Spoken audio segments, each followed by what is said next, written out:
적시성입니다. 적시성. 요것도 간단해요. 여러분 대형 회계법이나 대형 세무법인 가면 업무의 묘미가 또 하나 있어요. 업무의 묘미가 오늘까지는 제가 그 실무 얘기도 많이 하고 그러지만 시간이 지날수록 점점 계산식만 쓰고 있는 저를 발견하게 될 거니까 너무 불만 갖지 마시고요. 저거 아까도 얘기했지만 회계법인의 한 본부를 보면 여러분도 회계법인 텍스팀에 들어갈 수 있기 때문에 보통 텍스팀 한 본부를 보면 그 직급이 어떻게 되냐면 여기 파트너가 있어요. 이분이 짱입니다. 회계법인의 꽃이죠. 전체 버는 돈의 90, 80% 이상을 이분이 가져가십니다. 이분이 짱이에요. 파트너가 있고요. 여기 디렉터가 있어요. 속칭 이사님이라고 부르죠. 디렉터가 있고요. 여기 그 다음에 SM이 있어요. SM. 수만 기획이 아니라 시니어 매니저예요. 그쵸? 그 다음에 밑에 매니저가 있어요. 매니저. 이거 뭐 쓸 이유는 없겠죠? 전혀? 매니저가 있어요. 밑에 뭐가 있냐면 시니어가 있다고요. 여기서부터는 그 귀족이고 요 밑에가 노예예요. 요 밑에가 노예라고요. 가장 노예가 요 시니어입니다. 여기서부터 병장부터 쭉 나가는 거고 여기가 이제 1병 마로봉 뭐 1병 정도 된다고 보면 돼요. 이 밑에 스텝이 있어요. 스텝. 얘가 갓 들어온 뽀송뽀송한 애들이죠. 2병이기 때문에 아무것도 못해요. 얘네가 주 일을 하고 얘네가 주로 일을 하는데 감사팀은 얘네가 빡세고요. 텍스팀은 얘네가 빡세다고요. 텍스팀의 꽃은 매니저예요. 매니저. 5년차부터 7년차 사이에 있는 애들 얘네들이 죽어나거든요. 그래요. 저도 뭐 매니저까지 했지만 그래요. 제가 하고 싶은 얘기가 뭐냐면 근데 보통 회계법인의 인원이 어떻게 되냐면 얘네들이 한 50명 있어요. 시니어가 한 30명 있다고. 매니저가 한 20명 있어요. 이제 SM부터는 10명, 디렉터 한 3명, 파트너 한 2명 요런 구조라고요. 여기 착취해서 여기 다 먹는 이렇게 하면 얘기하면 안 되지. 그런 구조예요. 그래서 옛날에는 여기 밑에 있는 애들이 파트너를 꿈꿨죠.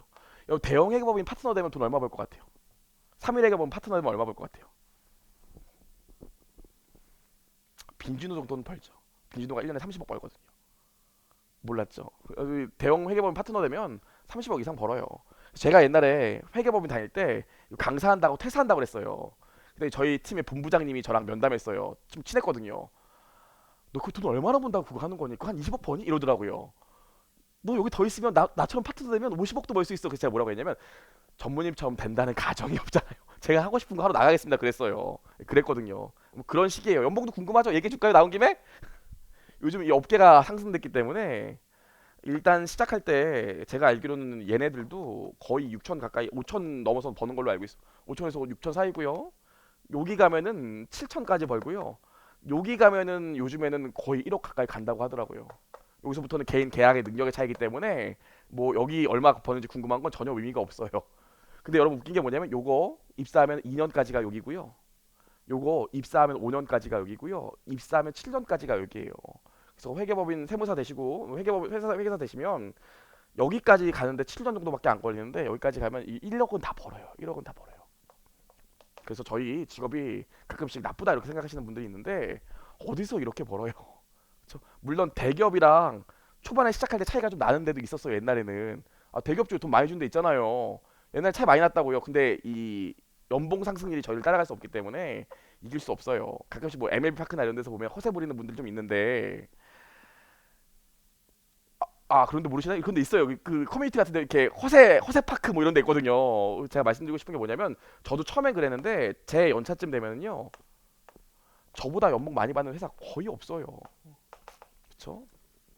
저희 직업이 정말 좋은 직업입니다. 근데 보통 여기 위로 올라가는 사람들이 거의 없어요. 왜냐면 이때쯤 되면은 다른 좋은 회사에서 오퍼도 많이 오고 또 저처럼 개업을 하고 싶은 친구들도 많기 때문에 나가게 되죠. 보통 그래요. 여기 있을 이유가 거의 없어요. 있으면 힘들거든요. 그래요. 그래서 저희 직업이 선택지도 많고요. 연봉 상승률도 높고 굉장히 좋아요. 그걸 좀 아셔야 돼요.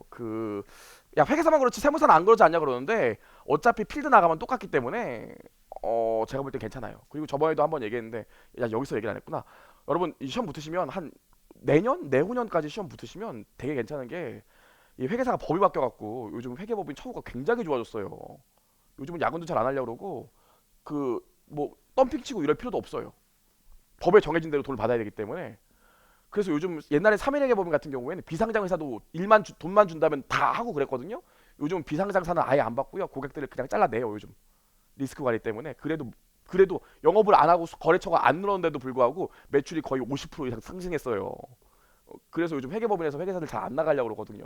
근데 문제가 뭐냐면 회계사랑 세무사랑 인더스트리라고 하죠. 일반 기업에 가려고 하거나 공기업에 가려고 하거나 은행에 가려고 하거나 개업하게 되면 다 이렇게 다 경쟁 상대가 되거든요. 그래요. 다 비슷하게 보기 때문에. 근데 요즘 한 2, 3년 앞으로 한 2, 3년, 2, 4년간은 회계사들이 회계법인에서 잘 안 나오려고 할 거기 때문에 우리한테 또 기회가 많이 있어요. 아 진짜예요. 경쟁 상대가 이만큼 주는 거니까. 그렇죠? 그러니까 여러분 붙으셔야 돼. 아시죠? 이번에 세무사 2차 인원 늘어난 거. 원래 630명만 뽑는데 이번에 700명 뽑잖아요. 70명 엄청난 거예요. 그러니까 좋은 기회니까 우리 열심히 합시다.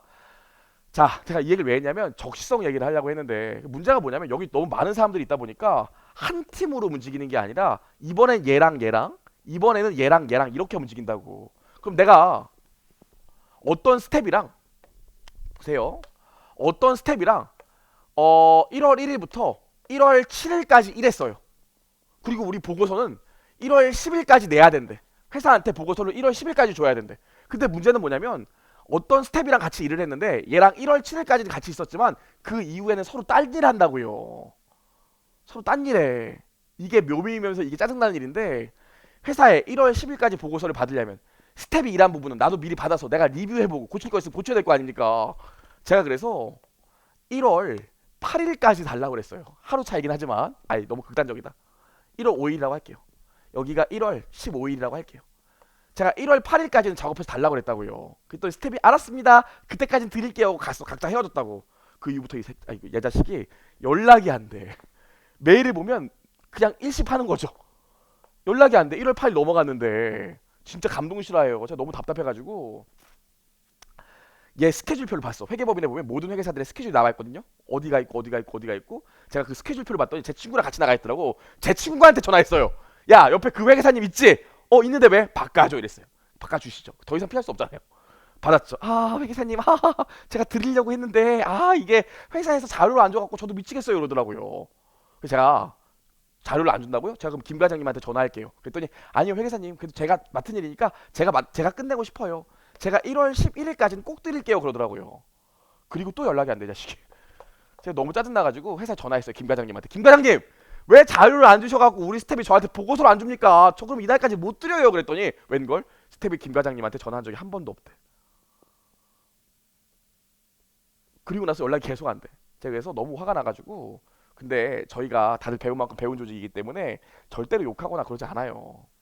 그냥 제가 눈물을 유유유유 흘리면서 제가 그냥 했어요. 제가 얘가 보고 작업해야 될 지금을 제가 다시 했다고 이틀 동안 해서 제가 보고서를 냈어요.